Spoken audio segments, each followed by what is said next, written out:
1874년 3월 15일 스펄전 설교. 하나님이 인도하시는 사람들. 나는 혈육과 의논하지 아니하였노라. 갈라디아서 1장 16절. 바울의 회심은 우리의 거룩한 종교의 진실에 대한 증거 중 하나입니다. 이 생에 관한 한 그는 얻을 것이 없었습니다. 바울은 그리스도인이 됨으로써 모든 것을 잃었습니다. 위대한 랍비에서 가난한 어부들의 동반자가 된 그는 그들보다 더 가난했던 분의 추종자가 되었습니다. 그는 광신자가 아니었고 갑작스러운 충동에 휩쓸릴 가능성이 전혀 없는 사람이었다는 것은 분명합니다. 그는 명석하고 사려 깊고 논리적이었으며 그의 회심은 매우 특별한 힘에 의해 일어났던 것입니다. 적어도 그에게는 그가 믿는 것과 그가 평생을 바친 신앙의 이런저런 모습에 대한 압도적인 증거가 있었음에 틀림없습니다. 바울은 기독교의 진리에 대한 귀중한 증거를 우리에게 제공했을 뿐만 아니라 자신의 삶에서 그 힘에 대한 가장 놀라운 모범을 우리에게 남겼습니다. 그보다 더 온전히 그리스도의 영에 사로잡힌 사람은 없었습니다.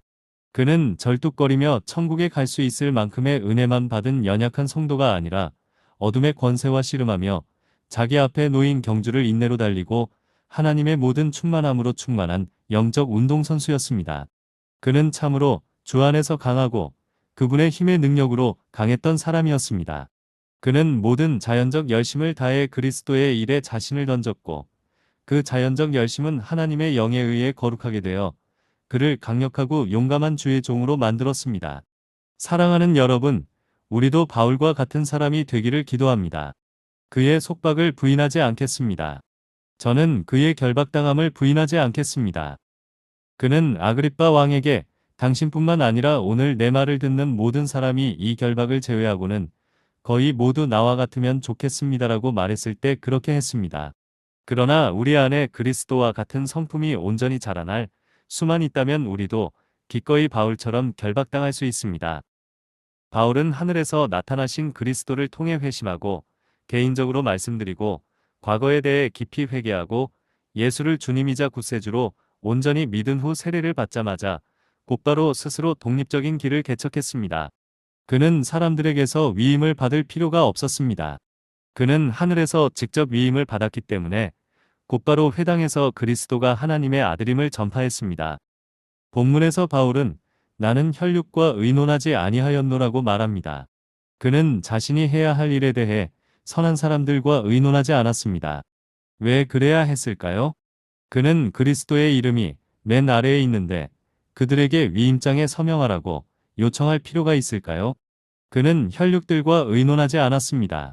그는 그들이 무슨 말을 할지 잘 알고 있었기 때문입니다. 그들은 바울이 모든 미신 중에서 가장 비열하다고 생각되는 미신을 따르기 위해 자신의 모든 출세 가능성을 포기하는 것을 보고 천하의 바보라고 생각했을 것입니다. 그는 자신의 혈육, 자기 자신과도 의논하지 않았습니다. 이미 상기시켰듯이 그는 그리스도인이 됨으로써 모든 것을 잃어버리고 얻을 것은 아무것도 없었습니다. 하지만 그는 기꺼이 가말리엘의 학생이자 사내들인의 일원이라는 지위에서 내려와 천막 만드는 사람으로 생계를 유지하고 예수 그리스도의 복음을 전하는 단순한 순회 전도자가 되었습니다. 그는 비교적 안락하고 사치스러운 삶에서 가난과 혹독한 수고로 안정과 평화에서 혹독한 박해로 떨어졌습니다. 그리고 마침내 순교로 죽음을 맞이했습니다. 현세적인 것에 관해서는 결코 이득을 얻을 수 없다는 것을 알면서도 그는 하늘에서 그에게 말씀하시고 그를 부르셨던 그리스도의 종이 되기 위해 침착하고 신중하게 자신을 포기했습니다. 먼저 믿음에는 하나님의 명령 외에는 그 행동에 대한 보증이 필요하지 않다는 것을 보여드리고 싶습니다. 그것을 얻는다면 혈육과 상의할 필요가 없습니다. 두 번째로 이 원칙이 실제적으로 적용되는 범위를 보여드리려고 합니다.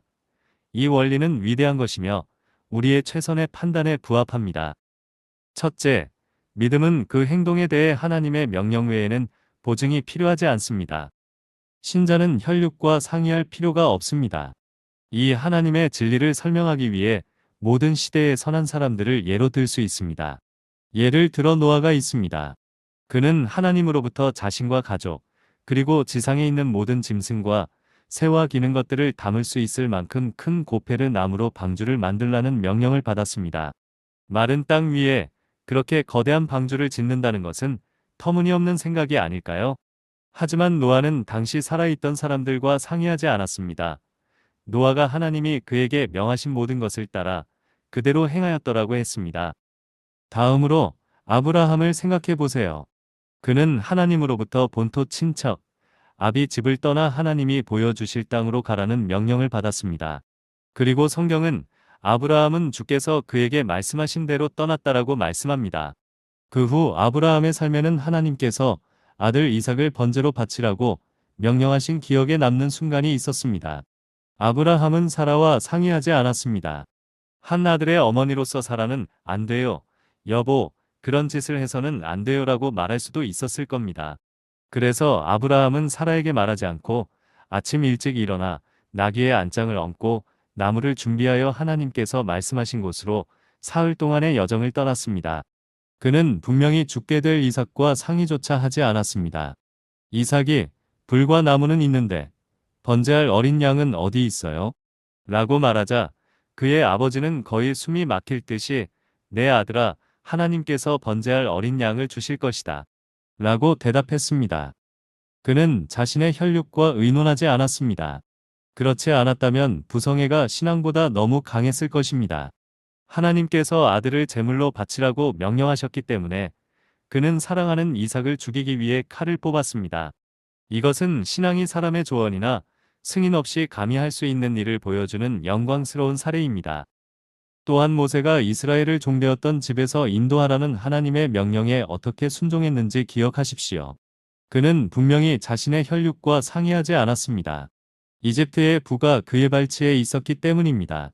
아마도 그가 그리스도를 위하여 당하는 모욕을 이집트의 보물보다 더 큰 부로 여기지 않았다면 파라오의 왕좌를 오래지 않아 차지했을 것입니다. 즉, 하나님의 백성과 함께 광야로 나아가지 않았다면 파라오의 왕좌를 오래지 않아 차지했을 것입니다. 다윗도 기억하세요. 그는 잠자고 있던 원수, 폭군 사울의 머리맡에 두 번이나 섰을 때 그에게 조언을 해주는 사람들이 있었습니다. 두 번째 경우에 아비새는 다윗에게 말했습니다. 제가 그를 당장 창으로 찔러 땅바닥에 박아 놓겠습니다. 두 번 찌를 것도 없이 한 번이면 됩니다. 그러나 다윗은 그에게 말했습니다. 죽이지 말라. 누구든지 손을 들어 여호와의 기름 부음 받은 자를 치면 죄가 없겠느냐? 그는 선한 사람이 나쁜 행동을 하는 것이 좋지 않다는 것을 잘 알고 있었습니다. 비록 그것들이 가장 좋은 결과가 따를 것이라고 생각되더라도 말입니다. 그래서 그는 혈육과 의논하지 않았고 스루야의 아들이 그를 죄로 이끌지 못하게 했습니다. 다니엘을 생각해 보세요. 왕의 인장이 찍힌 칙령이 30일 동안 다리우스 왕 외에는 어떤 누구에게도 기도하지 못하게 했을 때 그는 그 상황에서 무엇을 해야 할지에 대해 혈육과 의논했습니까?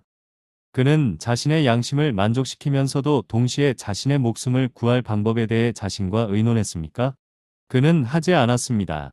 그는 예루살렘을 향해 창문이 열려있는 자기 집으로 들어갔고 사자굴이 그를 기다리고 있었지만 전에 그랬던 것처럼 하루에 3번씩 하나님께 기도했습니다. 그리고 용감한 세 청년 샤드락, 메삭, 아벳느고를 생각해 보세요. 느부갓네살이 그들에게 금으로 만든 형상을 경배해야 하고 그렇지 않으면 불타는 용광로에 던져질 것이라고 말했을 때 그들은 우리는 이 문제에 대해 왕께 담대하게 말하나이다 라고 대답했습니다. 그들의 유일한 관심사는 모든 결과에 상관없이 하나님께서 그들에게 명하신 대로 하는 것이었습니다. 혈육과 상의하지 않고 하나님의 명령에 순종했습니다. 이것은 모든 시대를 통틀어 믿음의 규칙이었습니다. 그것은 로마의 박해가 심했을 때 옛날 순교자들의 규칙이었습니다. 그들은 자신들이 콜로세움에서 죽임을 당할 수도 있다는 것을 알고 있었습니다. 그들은 콜로세움에서 로마의 축제를 위해 도살당하는 죽음을 당할 수도 있다는 것을 알면서도 감히 자신이 그리스도인이라고 고백했습니다. 이것은 메리 여왕 시대의 우리 개신교 조상들의 영광이었습니다. 그들은 그리스도를 위해 화형당하기 위해 스미스필드로 기쁘게 갔고 그 중에 어느 목사가 의미심장하게 말했듯이 젊은이들은 다른 사람들이 불타오르는 것을 보러 갔고 그들의 차례가 되면 그 방법을 배우기 위해 걸어갔습니다. 그들은 혈육과 상의하지 않고 짐승에게 경배하거나 이마에 짐승의 표를 받는 대신에 제가 될 각오를 하고 그 자리에 서는 법을 배웠습니다. 이것이 여전히 참된 믿음을 움직이는 정신입니다. 하나님의 명령은 순교자에게 충분한 보증입니다. 순교자는 혈육과 상의하지 않습니다. 또한 우리가 하나님의 분명한 명령보다 더 많은 것을 요구한다면 사실상 그 명령 자체를 우리 등 뒤로 던질 것이라는 점을 기억해 주시기 바랍니다. 하나님께서는 당신에게 어떤 일을 하라고 말씀하셨지만 당신은 먼저 조언자와 친구들과 상의해야 한다고 말합니다. 그렇다면 죽을 수밖에 없는 인간이 하나님께 순종할지 말지를 결정해야 하는 상황까지 오게 된 것일까요? 그것은 인간을 당신의 하나님으로 만들어 살아계시고 참되신 하나님을 거부하는 것입니다. 그런 상담에서 당신이 옳은 일을 하지 말라고 조언을 받는다고 가정해 봅시다. 그리고 당신이 그 조언을 따른다면 당신은 당신의 책임에서 벗어날 수 있겠습니까? 물론 아닙니다. 그것은 여전히 당신에게 달려 있습니다. 다른 사람이 그렇게 하라고 충고하든 하지 않든 하나님의 명령은 당신에게 있으며 당신은 그 명령에 순종해야 합니다. 그러한 조언을 구하는 것조차 하나님의 권위에 도전하는 것입니다. 자기 이익 때문에 옳은 일을 주저하는 것은 하나님에 대한 반역입니다. 그것은 명백히 내 의무이지만 내가 손해를 보게 될 거예요 라고 말한다고 가정해 봅시다. 그렇다면 손해를 감수할까요? 아니면 죄를 지을까요? 죄를 지을 것을 선택한다면 당신은 분명히 당신의 하나님이 되어 당신 스스로 이익을 얻는 것입니다. 왜냐하면 당신의 영혼에서 가장 높은 자리를 차지하는 것이 결국 당신의 하나님이기 때문입니다. 그런 과정이 나에게 도움이 될까요? 그것이 내 목적에 부합할까? 나에게 어떤 이득이 될까? 그러한 질문에는 지극히 높으신 분에 대한 반역의 본질이 담겨 있습니다. 만약 당신이 당신의 하나님께 순종해도 아무런 이득이 없다면 어떻게 해야 합니까? 당신에게 그렇게 하라고 명령하시는 분은 당신의 창조주이자 보존자이십니다. 그분께 순종함으로써 모든 것을 잃는다면 어떨까요? 자신의 영혼을 잃는 것보다 온 세상을 잃는 것이 낫지 않겠습니까? 영혼의 대가로 무엇을 얻을 수 있나요? 하나님의 권위와 자기 이익을 저울질한다는 생각 자체가 올바른 생각을 가진 모든 사람들에게 반감을 불러일으킬 것입니다. 더 나아가 혈육과 상의하는 것은 그리스도의 성품에 정반대되는 것입니다. 예수께서 고난과 죽음에 대해 이야기할 때 베드로의 혈육은 주님을 책망했습니다. 한 번은 예수님께서 제자들에게 우리가 다시 유대로 가자고 말씀하셨을 때 제자들이 선생님, 유대인들이 선생님을 돌로 치려고 하는데 다시 거기로 가시려고 합니까? 라고 말했습니다. 그러나 주님은 용감하게도 자신이 가야 할 사명이 있다고 생각되는 곳으로 가셨습니다. 그분의 삶은 자기 부인과 자기 희생의 삶이었습니다. 자신을 아끼지 말라가 아니라 한 알의 밀알이 땅에 떨어져 죽지 아니하면 한 알 그대로 있고 죽으면 많은 열매를 맺느니라는 것이 그분의 규칙이었습니다. 그분은 자신을 희생하지 않고서는 하나님께 영광을 돌릴 수 없다는 것을 알고 계셨습니다. 그러므로 당신이 당신의 주님과 같이 되고자 한다면 당신은 육신의 안락함과 그 정욕을 만족시키도록 준비해서는 안 됩니다. 그러나 당신은 그분처럼 기꺼이 고통을 받아야 합니다. 그분처럼 당신은 비난을 받을 각오가 되어 있어야 합니다. 그리고 그분처럼 심지어 죽을 각오가 되어 있어야 합니다. 그렇게 된다면 그것은 하나님의 영광을 위한 것임에 틀림없습니다. 저는 일반적으로 사람들이 혈육과 의논할 때 그 의논은 대개 의무를 소홀히 하고 주님을 버리는 것으로 이어진다는 것을 발견했습니다. 바울이 혈육과 상의했다면 그는 아마도 사도가 되지 못했을 것입니다. 사랑하는 여러분, 내 주님의 명령이 나의 유일한 율법이다라고 말할 수 있는 은혜가 있기를 기도합니다. 주님이 내게 이렇게 저렇게 하라고 명하신다면 사람들이 내가 그렇게 함으로써 어리석은 짓을 한다고 말하거나 신의를 바람에 던져버렸다고 비난하거나 나를 감옥에 몰아넣어 죽음으로 이끌더라도 저는 명령대로 행하겠습니다. 이것이 저의 이유입니다. 하루빨리 태양이 전능자의 명령을 거부할지라도 지구가 자전축을 따라 자전하거나 더 이상 궤도를 돌기를 거부할지라도 그리스도의 피로 구속받은 하나님의 사람이 감히 그분께 순종하기를 거부할지라도 주님이 무엇을 명령하든 모든 자연이 창조주의 법에 반항할지라도 주님의 명령이 나의 유일한 율법입니다. 여기서 저는 믿음은 그 행동에 대한 어떠한 근거도 필요로 하지 않고 오직 하나님의 명령만이 필요하다는 위대하고도 엄숙한 원칙을 말씀드립니다. 2. 이제 저는 두 번째로 우리 자신에게 실질적으로 적용되는 범위를 보여드리겠습니다. 저는 그것이 우리의 알려진 모든 의무에 적용된다고 판단합니다. 저는 지금 거듭나지 않은 사람들에게 말하는 것이 아니라 거듭났다고 공언하는 여러분에게 말하고 있습니다. 여러분은 구원받았다고 하면서도 자신의 행위를 신뢰하지 않는다고 말합니다. 그것은 옳습니다. 저는 은혜에 의한 구원이라는 성경적 교리를 여러분에게 설교했지만 이제 그 교리와 불가분의 관계에 있는 실천적 원리를 여러분에게 말씀드리고자 합니다. 그것은 바로 모든 그리스도인은 알려진 모든 죄를 그것이 무엇이든 간에 버려야 할 의무가 있으며 그렇게 함에 있어 혈육과 상의하지 말아야 한다는 것입니다. 수많은 신앙 고백자들은 성경적 기준으로 판단하면 이런 행태는 잘못된 것입니다. 하지만 사회는 오랫동안 그것을 용인해 왔습니다. 아니, 사회는 그것이 옳다고 선언했습니다. 라고 말합니다. 하지만 사회가 마지막 큰 날에 여러분을 심판할까요?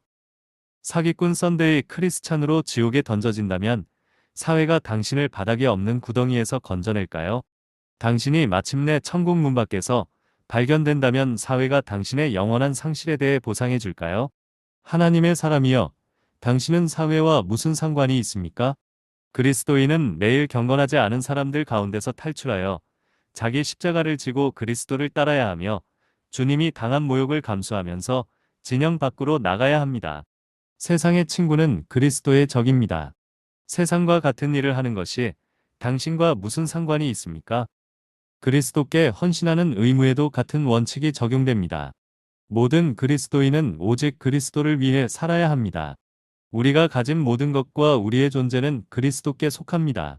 심지어 바울도 너희는 너희 자신의 것이 아니요 값으로 산 것이니 너희 몸과 너희 영으로 하나님께 영광을 돌리라. 이는 하나님의 것이니라고 썼습니다. 그렇다면 다른 그리스도인들이 그 명령을 얼마나 잘 따르는지 알아보기 위해 혈육과 상의하지 마세요. 왜냐하면 지금 그리스도인이라고 공언하는 사람들의 맥박은 병들고 있으며 기독교는 슬프게도 변질되어 있기 때문입니다. 하지만 다른 그리스도인들이 하는 일과 내가 무슨 상관이 있겠습니까? 그들이 마땅히 해야 하는 것을 하지 않는다면 그것이 내가 그리스도께 더욱 헌신해야 할 이유가 아닙니까? 다른 사람들이 성소에 저울에 올려져 함량 미달이라는 것이 발견된다면 그것이 나도 부족하다는 것을 발견해야 할 이유가 아닙니까? 저는 이 자리에 모인 하나님의 백성 여러분에게 주 예수 그리스도께 온전히 헌신하는 데까지 이르도록 혼신을 다해 노력할 것을 촉구합니다. 나는 목사만큼 잘한다고 말하지 마십시오. 여러분은 저보다 훨씬 더 잘해야 합니다. 나는 이런저런 그리스도인만큼 훌륭하다고 말하지 마십시오. 여러분끼리 서로 비교한다면 여러분은 지혜롭지 못합니다. 그리스도인의 유일한 모델은 그리스도 자신뿐입니다. 혈육과 의논하지 않는 이 원칙은 그리스도를 위한 우리의 봉사에도 적용됩니다. 우리는 항상 급여 규모에 따라 어떤 장소에 대한 부름을 결정하는 목사들을 알고 있습니다. 우리는 그리스도를 위한 일을 존경받는 공동체에서 해야 하는지 견딜 수 있을 만큼 가볍고 쉬운 일인지에 따라 결정하는 다른 사람들의 이야기를 들었습니다. 만약 그것이 허접한 학교 일이라거나 아주 가난한 사람들 사이에서 노동을 하고도 아무런 대가를 받지 못한다면 그들은 그런 종류의 봉사에 관심이 없으며 많은 수고를 필요로 한다면 자신은 감당할 수 없다고 느낍니다. 진짜 어려움은 그것이 혈육을 기쁘게 하지 않는다는 것입니다. 십자가의 병사들이여, 당신이 쉬운 자리를 얻지 못하면 왕을 위해 싸우지 않을 건가요? 여왕의 병사들은 가라는 명령이 내려진 땅이 더운지 추운지 묻지 않고 왕의 명령에 따라 떠납니다. 그리스도인들도 그래야 합니다. 우리는 쉽고 편한 곳만 가는 깃털 같은 군인이 되어서는 안 됩니다. 대신에 우리를 피로 사신 그분의 이름으로 이것이 그리스도를 위한 나의 적절한 봉사 영역인가? 라고 하면서 그렇다면 나는 주님의 은혜로로 어떤 대가를 치르더라도 그곳을 차지할 거야. 라고 결단해야 합니다. 그리스도를 위해 봉사하도록 부름을 받은 것 같지만 친구들과 상의해서 함께할지 말지 결정해야겠다고 말하는 형제자매가 있을지도 모릅니다. 그러면 봉사를 시작하기도 전에 봉사가 끝날 것입니다. 모든 사람이 현명하다고 생각할 때까지 시도하지 않는 사람은 좋은 일을 할 수 없습니다. 하나님께서 당신을 그분을 위한 어떤 일로 부르셨다면 힘을 다해 즉시 그 일에 착수하십시오. 왜냐하면 당신이 좋은 사람들과 의논하려고 멈춘다면 그들은 당신이 믿음이 없다고 하거나 믿음이 있다고 해도 솔직히 당신의 부르심을 판단하지 못한다고 말할 가능성이 높기 때문입니다. 저는 그것이 당신을 향한 하나님의 부르심인지 아닌지 판단할 수 없다고 생각하며 당신 스스로가 그 판단자가 되어야 한다고 생각합니다. 하나님께서 당신을 어떤 일로 부르셨다고 느낀다면 그 일을 하세요. 아, 하지만 그리스도인들은 내 계획에 찬물을 끼얹어요. 네, 그것은 흔한 여론이지만 그것 때문에 당신이 주님의 일을 하는 것을 중단해서는 안 됩니다. 다윗의 형, 엘리압이 다윗에게 나는 내 교만함과 내 마음의 악함을 안다. 내가 내려와서 전쟁을 보려고 왔구나라고 한 것을 기억하세요? 저는 항상 다윗의 겸손한 대답에 감탄했습니다. 다윗은 이렇게 말했습니다. 내가 지금 무엇을 했나요? 어찌 이유가 없을까요? 그는 아버지에 의해 진영으로 보내졌고 조금 후에 거인의 피 묻은 머리를 손에 들고 사울 앞에 섰을 때 더 많은 정당성을 가지게 되었습니다. 하나님께서 그분을 위해 어떤 일을 하라고 명하신다면 혈육과 상의하지 말고 그분의 힘으로 그 일을 하십시오. 많은 고귀한 목적이 위원회에 의해 질식되어 사라졌습니다. 땅 끝까지 복음을 전하는 수단이 될 수 있었던 수많은 영광스러운 프로젝트가 실행 불가능하다고 말하는 소심한 조언자들에 의해 짓밟혔습니다. 반면에 그것이 시도되었다면 하나님은 그 일꾼과 함께 일하셨을 것이고 그 결과는 위대했을 것입니다. 그러니 하나님의 사람이여 그분께서 당신을 부르신 일을 하러 가십시오.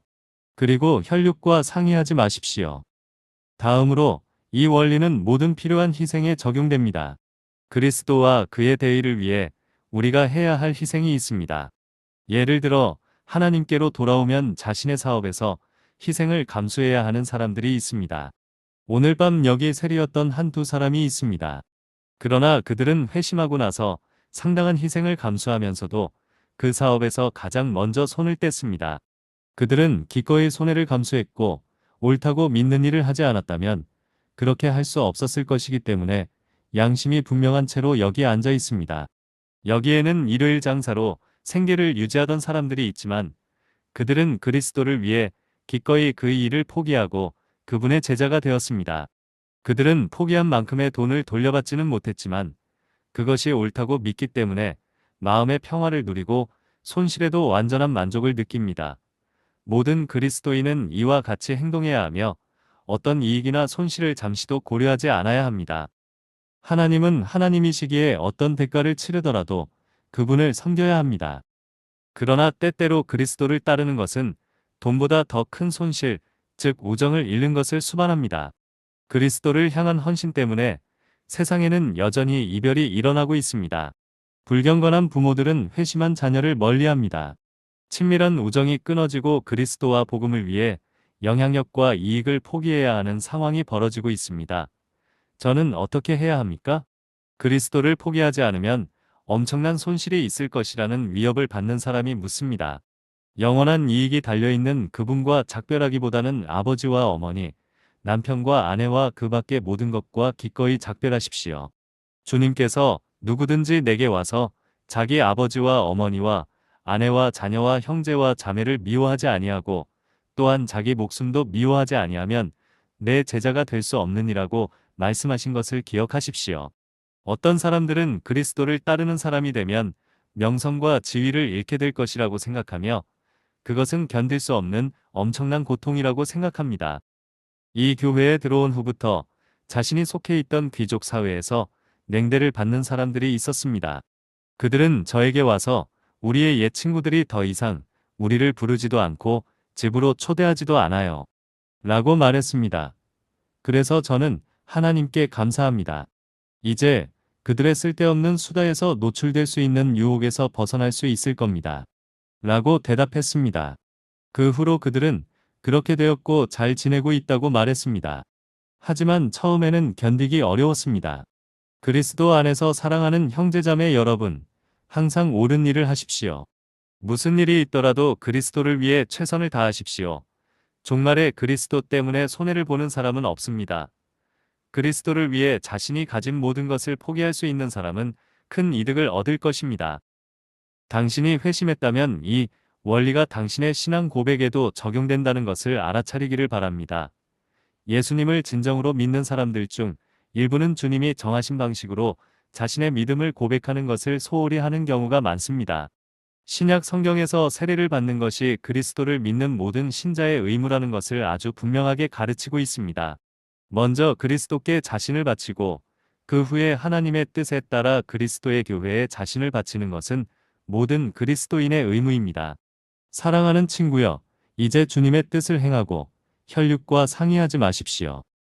이 문제에 대해 스스로와 상의하지 마십시오. 그렇게 한다면 자아가 왜 그런 수고를 해야 하나? 그렇게 하면 불필요한 주목을 많이 받게 될 거야. 아마도 끝까지 버틸 수 없을 거야. 죄에 빠져서 그리스도의 이름을 모독할지도 몰라라고 말할 것입니다. 자아는 이런 식으로 추론할 것입니다. 하지만 그런 추론과 당신이 무슨 상관이 있습니까? 주님이 명령한 대로 하는 것이 당신의 의무가 아닙니까? 전쟁하는 나라의 군인들이 총검으로 적을 공격하라는 명령을 받았다면 군인은 그런 행동의 위험을 생각하거나 지휘관이 왜 그런 명령을 내렸는지 묻기 위해 멈춰서는 안 됩니다. 그리고 왕이신 예수님의 모든 병사들도 그래야 합니다. 그리고 모든 참된 그리스도인에게도 마찬가지일 것입니다. 당신은 그리스도인이고 당신의 주님께서 당신에게 그분에 대한 믿음을 고백하라고 명령하십니까? 그러면 앞으로 나아가서 말하십시오. 그분의 뜻에 따라 나는 내 입으로 고백합니다. 왜냐하면 내 마음으로 그분의 이름을 믿었기 때문입니다. 아마도 누군가가 내가 그렇게 한다면 나는 부모님을 슬프게 할 겁니다. 라고 말할 것입니다. 아무에게도 불필요하게 슬픔을 주지 마세요. 그러나 그리스도를 위해 필요하다면, 그리스도를 위해 필요한 것이라면 누구든지 슬퍼해야 합니다. 당신이 옳은 일을 하기 때문입니다. 또 다른 사람은 내가 세례를 받는다면 내 입장은 매우 불편할 겁니다. 라고 말합니다. 그러면 불편한 상황에서 그리스도와 함께 있는 것에서 위로를 찾으십시오. 어떤 사람이 하지만 지금 어떻게 세례를 받을 수 있을지 모르겠습니다이라고 말합니다. 세례받는 것이 당신의 의무입니까? 그러면 사도가 나는 즉시 혈육과 의논하지 않았다. 라고 말한 것을 기억하십시오. 런던에 오기 전에 시골에서 설교했을 때 수년 동안 그리스도인이라고 공언하는 사람이 있었습니다. 제가 그에게 교회에 등록하는 것에 대해 말할 때마다 그는 항상 믿는 사람은 서두르지 않을 겁니다. 라고 말했습니다. 그러자 저는 글쎄요. 당신이 즉시 온다면 당신은 분명히 서두르지 않았을 것입니다. 라고 대답했습니다. 그러면서 저는 그에게 거기서 언급된 서두름이 두려움과 비겁함의 서두름이라고 설명하려고 노력했습니다. 그리고 저는 내가 서둘러 주님의 계명을 지키지 않으려고 지체했습니다. 라는 구절이 훨씬 더 적절하다고 말했습니다. 글쎄요. 저는 교회 입교를 미루고 싶지 않아요. 동시에 세상을 포기할 수도 없습니다. 라고 말합니다. 그렇다면 교회에 입회하지 마세요. 우리는 마음이 여전히 세상에 있는 사람들이 교회에 들어오는 것을 원하지 않으니 세상과 교회 모두에 해를 끼치는 사람들은 두 가지를 함께 하려고 하는 사람들입니다. 당신이 그리스도의 것이라면 세상을 포기해야 하는데 왜 그렇게 하는 것을 주저해야 합니까? 세상에는 허영과 영의 괴로움 외에 무엇이 있을까요? 당신은 그리스도가 세상보다 무한히 낫다는 것을 알게 될 겁니다. 왜냐하면 당신은 그리스도 안에서 견고한 기쁨과 영원한 보물을 얻을 것이기 때문입니다. 3. 이제 시간이 지났음을 알지만 이 원리가 최선의 판단에 이르게 한다는 마지막 요점에 대해서는 더 이상 언급할 필요가 없다고 생각합니다. 그것은 우리가 다른 사람들에게 행사하는 판단입니다. 우리는 어중간한 사람을 보고 싶지 않죠? 그리고 자신의 원칙을 위해 기꺼이 고통을 감수하는 사람들을 보면 우리는 그들을 존중하고 존경합니다. 그렇다면 우리도 다른 사람들이 마음속으로 우리를 존중하고 존경할 수 있도록 그렇게 행동합시다. 이 원칙은 우리가 죽을 때 우리에게 도움이 될 겁니다. 저는 비국교도 아버지가 죽어가면서 아들에게 아들아, 내가 비국교도였고 그 때문에 농장을 잃었다는 걸 알잖아. 국교회에 가서 목사와 지주의 근사한 서류에 등록하라고 권하고 싶다. 라고 말하는 것을 들어본 적이 없습니다. 저는 그리스도인이 죽어가면서 아내에게 여보, 안식일에 가게를 닫는 건 우리에게 큰 손실이야. 그래서 당신한테 남겨줄 게 거의 없어. 지금 생각해보니 우리가 너무 어리석었던 것 같아서 후회해라고 말했다는 이야기는 들어본 적이 없습니다. 아니요, 아니요. 저는 그런 말을 하는 사람을 들어본 적이 없고 꿈에도 생각지 못했습니다.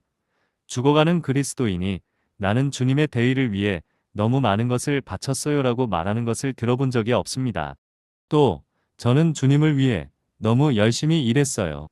제가 마땅히 해야 할 만큼 충분히 신중하지 못했고 제 자신을 돌보지 못했어요. 라고 말하는 것도 들어본 적이 없습니다. 오, 아니요. 그들의 후회는 항상 정반대입니다. 자신을 부인한 사람들은 항상 더 많은 것을 행하고 더 많이 주고 심지어 그리스도를 위해 더 많은 고통을 겪는 특권을 누리기를 소망했습니다. 그리고 마지막으로 이것이 마지막 큰 날에 우리가 받을 심판이 될 것입니다. 우리는 그리스도를 따르고 그리스도를 위해 손해를 본 것이 옳은 일이라고 생각할 것입니다. 그러나 누구든지 혈육과 의논하여 값싼 대가를 치르는 것은 우리에게 지금까지 들어본 것 중 가장 비열한 일로 여겨질 것입니다. 그것은 사랑의 왕에 대한 반역, 죽으신 그리스도에 대한 반역입니다. 지상에서 그리스도에게 충실했던 사람들은 하늘에서 그분의 영광을 나누고 영원토록 그분과 함께 거할 것입니다. 그러므로 그분을 믿는다면 담대하게 나와서 그렇게 믿는다고 고백하십시오. 주 예수 그리스도를 사랑하지 않는다면 그분이 철장으로 당신을 대적하여 당신을 완전히 멸하실 것을 조심하십시오. 그분의 은혜로운 영으로 우리 모두에게 그분에 대한 믿음과 그분의 소중한 이름을 위해 그분께 충성하는 마음을 주시길 바랍니다. 아멘.